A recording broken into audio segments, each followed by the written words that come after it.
अखंड हरिनाम सप्ताहाचा आज दुसरा दिवस आहे आणि या दुसऱ्या दिवसाची कीर्तन रूपी सेवा हरिभक्त पारायण श्री बंडू महाराज शेकी सुरा यांची आपण नुकतीच ऐकलेली आहे.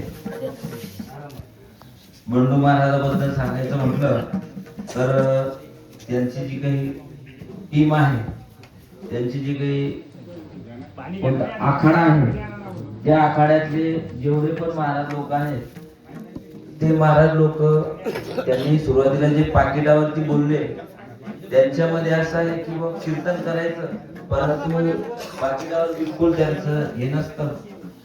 बाकी जेवढे आता मी सप्ताहामध्ये बऱ्याच दिवसापासून काम करतो, साथे करतो, इथे करतो. ज्यावेळेस महाराजांकडनं विचारले केली जाते बाबा तुमचं पाकिट काय आहे, प्रत्येक महाराज लोक सांगतात. परंतु 5 वर्षामध्ये हे दुसरे महाराज आहेत की त्यांना ज्यावेळेस विचारलं त्यावेळेस ते म्हणे बाबा पाकिट माझ्या यादीतच नाही.